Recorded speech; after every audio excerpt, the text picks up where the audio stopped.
We're kind enough to be joined by Doc Walker, former NFL great, here to talk a little football with us. Doc does so much good in so many different ways, and we're thrilled to have him back on the show. Hi, Doc. How are you? How you guys doing? I'm real good, real good. Just got mom's to the dentist and got her back here. So, just taking care of mom. There you go, Doc. You got to do that. Got to take care of moms. Got to. So here we are, kind of surreal, Doc, as far as where we're at. We've got NFL teams and a bunch of college teams that are pushing forward. What do you think? And I know it's just a guess at this point because no one probably knows. But in your best guess, do you think there's going to be football? It may start. I can't. If I just were to guess, I would guess it doesn't finish. There's just too many uncertainties, and it's going to have to deal with the flu season itself. We've done such a horrible job as a country deciding how we're going to attack the virus. And it's just like in sports. If you're not on the same page, there's no way you can beat a worthy opponent. And this is definitely a worthy opponent. And we're getting smarter as we go. It's not a political issue. This is a scientific deal. We got to go with the scientists. And I just can't see it. And I don't even know. Some part of me feels bad even trying to push the issue of a game when I think about the single parents that don't have anybody to keep their kids. If the kids can't go to school, they can't go to work. So it's so much bigger than games that I'm almost embarrassed to even address it by going, no, we need to get our first responders, adequate equipment, our medical people, our police, our EMTs. We got so many priorities that to me should supersede a game that I'm just embarrassed to even be in love with the NFL or the NBA or the NHL, because I just think we have a bigger cause in front of us. But you know what, Doc? I mean, the way I kind of look at it is, and you're right. I mean, we do need to take care of all those things. But if the NFL, for example, can get football out there, it is, and what sports always, has been is a great distraction for us.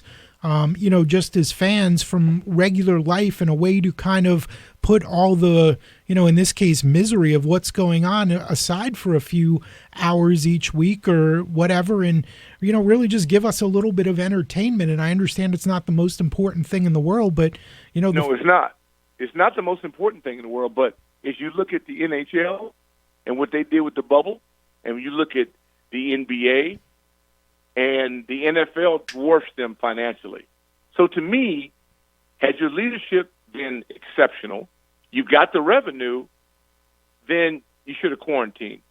And you could have probably pulled it off like they're doing. Had it not been for those numbskulls at the Cardinals and the Marlins, baseball's dominant, hockey's dominant.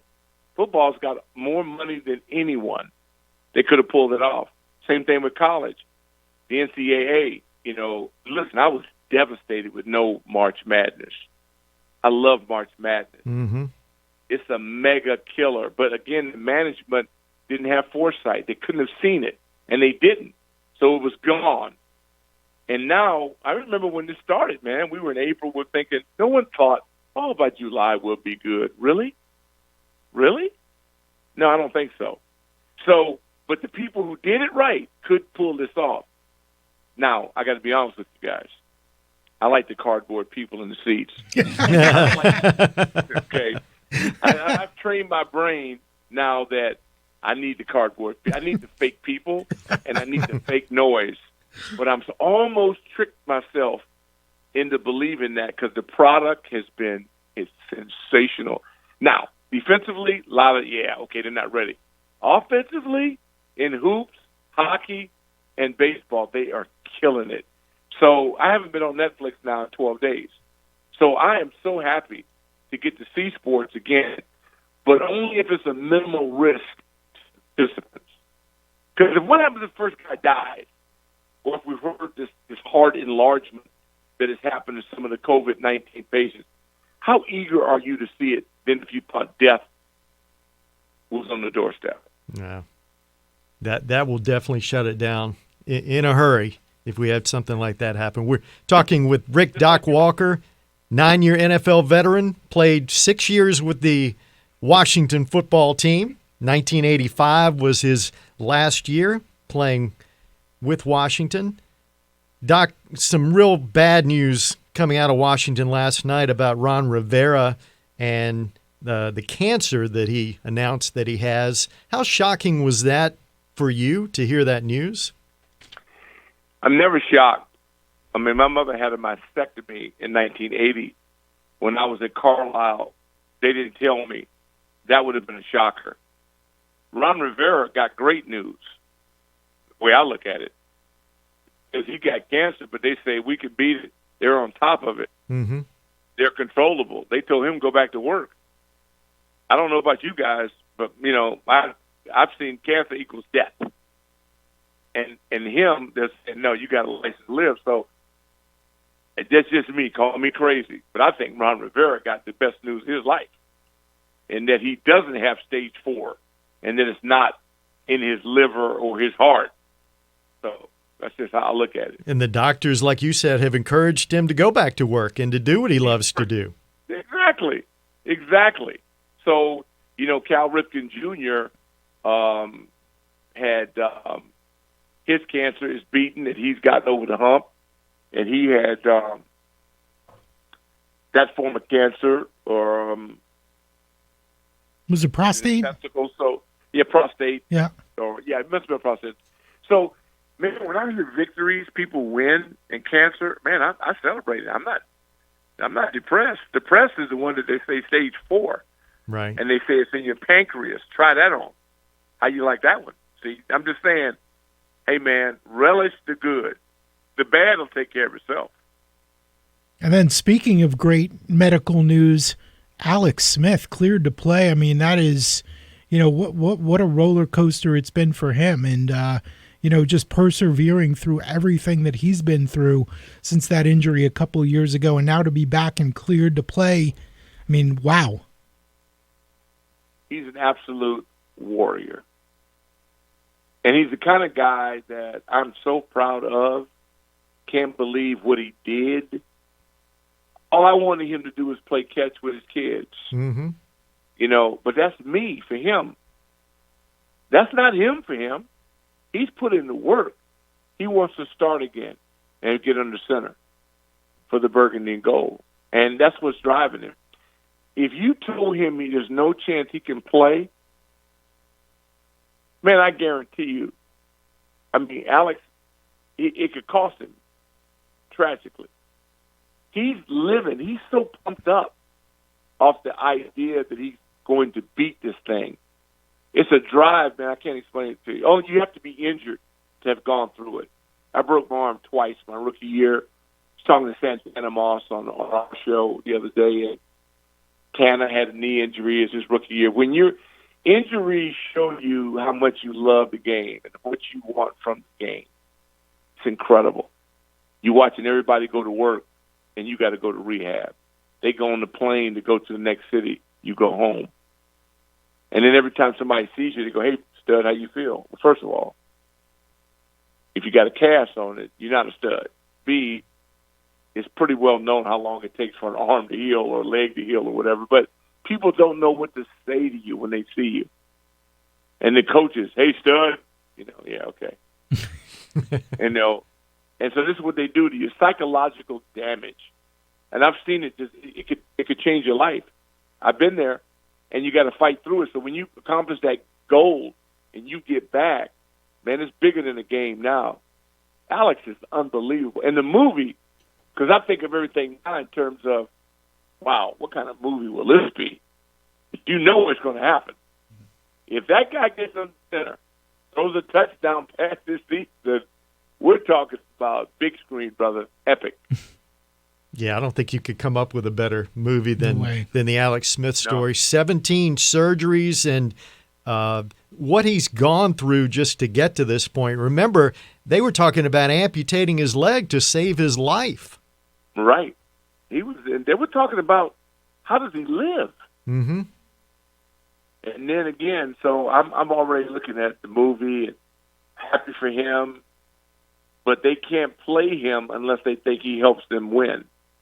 He's got to give them the best chance to win the game. I mean, If that's the case, and he's going against, look at it, look how much is in his favor. He's got two inexperienced young quarterbacks with a new system. One quarterback knows the system, but if he knew it and he was that damn good, it wouldn't even be a question. He'd already run away with it, and he hasn't. The other guy's got the talent, but he doesn't know the system. He's learning it. And he's got Alex, who he's got to learn it too, but he's got more experience than them. If he goes out and wins the job and has success, I'm telling you, epic motion picture. You give him much of a shot to win the job? Again, I don't do hypotheticals when it comes to an in-season sport. This first time close to 40 years, I've not seen him in practice. I'm not at camp. So I have to see it. From what I've heard, it's about what you thought it would be. When you make a guy think he cannot react and be the athlete that he was or will soon become, without OTAs, without mini camps, if you think a guy doesn't have an advantage who already knows the system and you don't, then you really need your blood alcohol check. You must be drunk. So to me, this crazy competition and no preseason game, did I throw that in? Mm-hmm. And that's what's going to save them. What's going to save Allen is going to save them is that the coaches are not going to have a preseason game. So who do you feel against Philadelphia? Well, that becomes a lot more clear to me that that would be a guy I would think right now because I don't have any preseason games. I know they've got a ferocious pass rush. I'm building my offensive line. I've got two spots right now. I couldn't tell you who's going to start at them. And I can't also tell you who's going to be healthy because no one knows that. So there's a lot of question marks.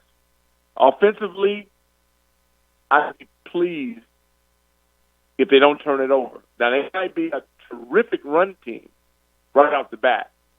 Their ground attack might be special immediately because they have some backs. They got some talent. But up front is what I trust. And right now, this is working in order because you're trying to replace clogs in an offensive line. 2 or 5, man, that's a huge percentage when it comes to continuity in pro football. So maybe Sadiq works out. Maybe they've already got the guys. Maybe they got it. But until I see it, and we lost the guy, Flowers, the left guard, who didn't miss a second of anything, in great condition. He's a 330-pound bear, and we let him go for $10 million. So that's what I'm saying. I didn't like that when I heard about it. I don't like it to this day. He hustled, good attitude, doesn't say a bad word, first-round pick, athletic, and just getting confidence. He was a laughing stock a year before. You turn him into a stud, and then you give him away. Let somebody steal him. Don't you think, Rick, Alex's first hurdle is going to be taking a big hit in practice? There are no hits in practice. Nobody hits anybody in practice anymore. You won't know Alex's outcome until he survives a real football game. Wow. That's my point. That's kind of scary when you think about it. Well, it's kind of scary just to play the game at all. Yeah. If you want the truth, yeah. Yeah. The whole thing is scary, yeah. I still can't believe it, but I was smart enough to pick baseball as my number one sport. I just hurt my arm pitching. Otherwise, there's no doubter in my mind. It's baseball all the way. Rick Doc Walker, our guest on the Sportsline, longtime NFL great, and of course still working in sports radio with the team 980 up in Washington D.C. doing a daily show up there. Doc, before we let you go, your thoughts on college football and what we're seeing. We got a couple conferences that are trying to press forward, a couple conferences that have already bailed and either canceled or postponed their football seasons. What do you make of the whole college scene? Well, I'm selfish because I love college sports as a whole, all of it. I love intercollegiate athletics. I had 2 kids that played in Maryland, and as a father, there's no way in the hell I would allow them to play. And if they're student athletes and the students are on Zoom, then my kid would have been on Zoom. He would have done whatever the academic side of the university had favored. Because now, if he was, you could say, well, let's up the ante. Let's say he's a top 20 prospect to the NFL. Then I'd have said, okay, great. Then just go to class and go to the NFL. But college is out. Why would I jeopardize you if you're already a top prospect? All you can do is hurt yourself. And B, if nobody's on campus and they're all at home on Zoom, you can still get your education. You'll eventually be selected. Yeah, it hurts. It sucks that you didn't get it. But you know what? We deplore our military people every day. They go to fight and defend this country.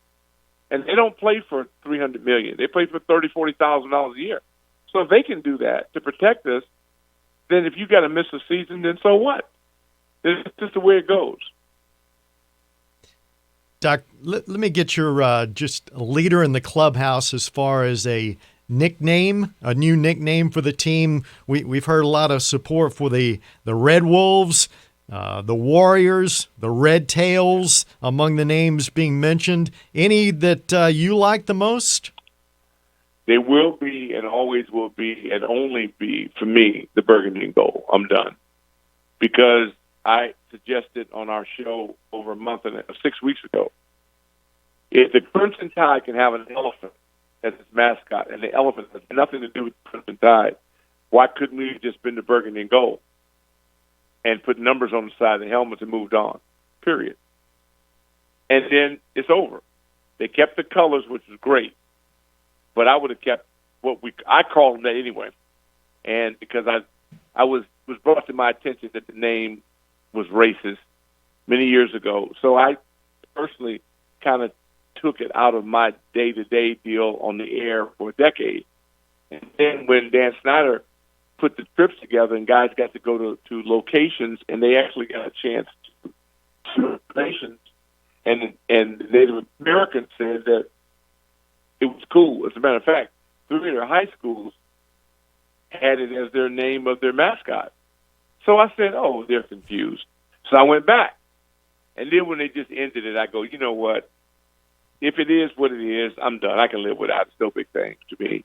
If it hurts anybody, then I can live without it. Because I call them Burgundy and Gold anyway. And I just left it at that. And now that it's become a circus, I'm like, hey, whatever they do, as long as they kept the colors, I'm good. I just want them to win. You know, if they just win, then I'll figure out what to call them. You're in last place. Who cares? Right. The Burgundy and Gold. Until my blood runs cold, and I'm done. The Burgundy and Gold, the colors of Burgundy and Gold, I'm out. I'm done. That's all it will be for me. No matter what they call themselves, to me, the Burgundy and Gold. Doc, thank you. We've kept you long enough. Appreciate your time as always. Great having you back on, and we look forward to staying in touch. Appreciate you and your listeners. God bless all. Stay safe. Wear a mask. Glove up. Purine. I mean, just do what you can so we can keep you here and take care of those that you cherish, who are your grandparents and those beyond that. And hit me on Twitter at Rick Doc Walker if you want to talk real Burgundy and Gold ball. Thank you. Be safe, Doc. Thank you. Thank you, Rick. Bye-bye. Doc Walker joining us here on the Sports On. Rick Doc Walker. Just call him the Burgundy and Gold. That's it.